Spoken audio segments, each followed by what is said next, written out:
Olá, boa noite a todos. A lei de causa e efeito, ou lei de ação e reação, tem sido identificada com a expressão karma, indevidamente introduzida no Espiritismo e que, em sânscrito, significa ação. Tal lei, em realidade, representa a conta individual de cada um perante a lei divina, englobando em si débitos e créditos.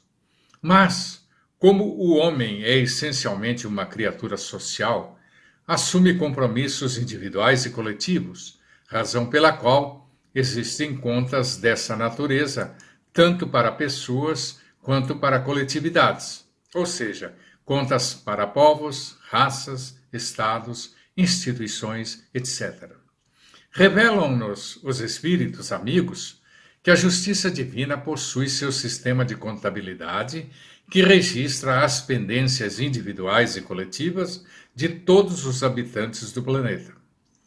Assim, como toda organização terrena responsável dispõe de meios para controlar suas atividades com responsabilidade e eficiência, também a organização divina do universo não poderia se manter sem ordem.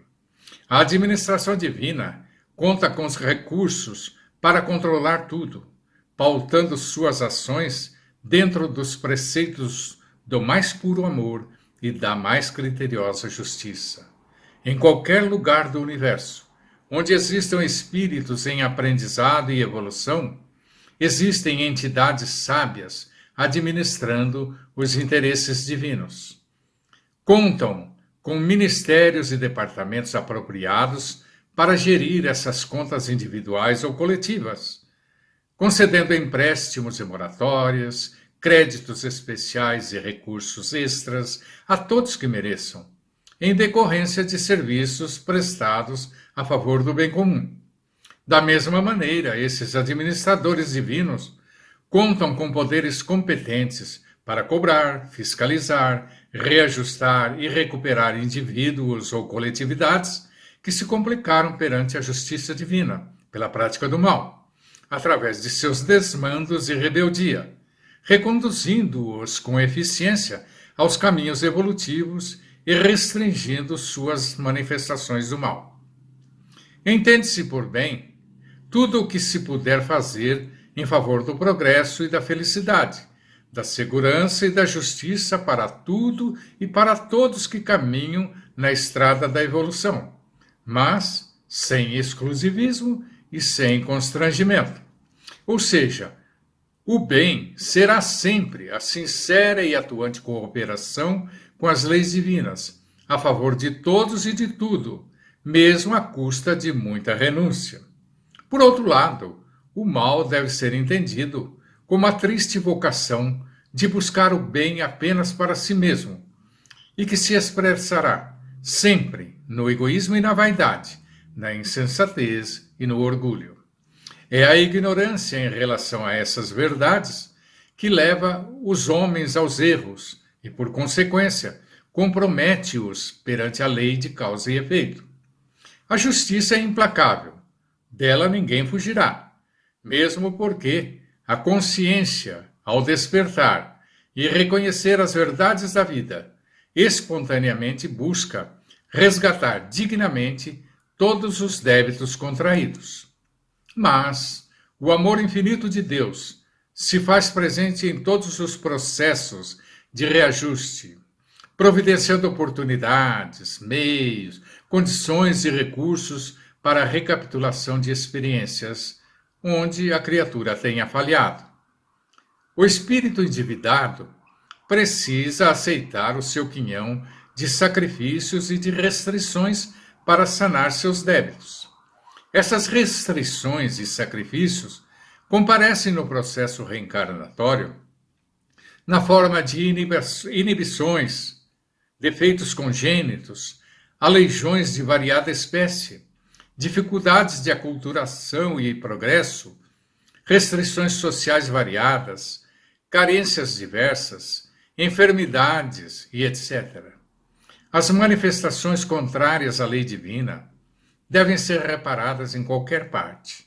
Por isso mesmo, há expiações no plano espiritual e no plano físico.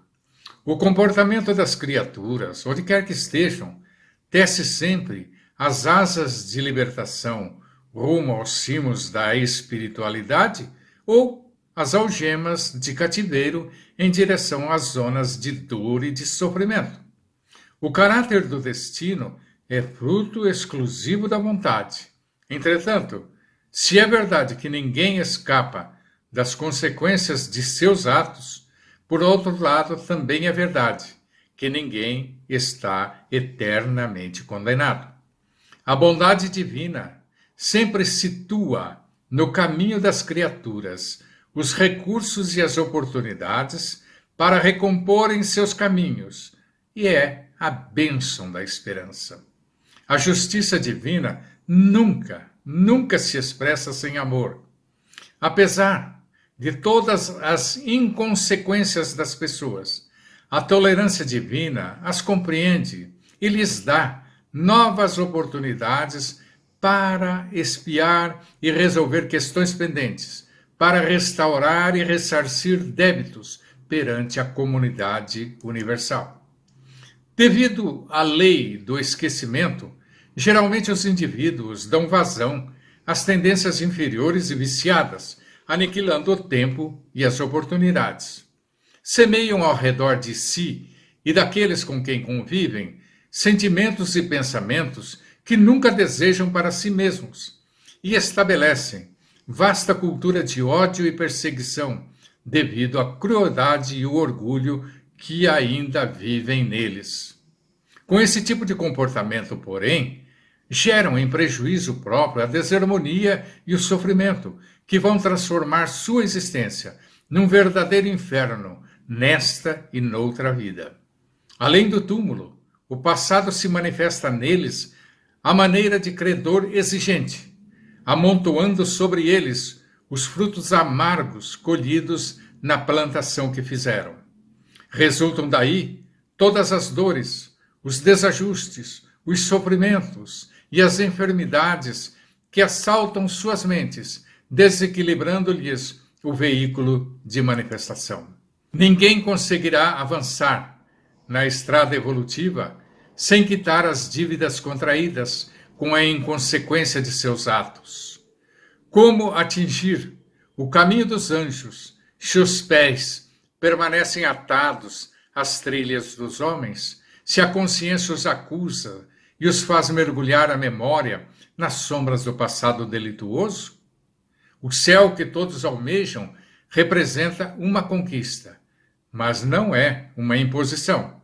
A lei sábia e amorosa do Senhor, com bases sólidas na justiça, funciona com igualdade de condições para todos. É por essa razão que a consciência sempre refletirá a treva ou a luz, conforme as criações individuais. A luz possibilita a visão e ilumina os caminhos, ao passo que a treva provoca a cegueira, enjaulando a criatura na cadeia dos próprios erros. A criatura, permanecendo em harmonia com as leis divinas, vislumbra as promessas de um futuro de paz e felicidade e caminha, com coragem e serenidade, buscando alcançá-lo.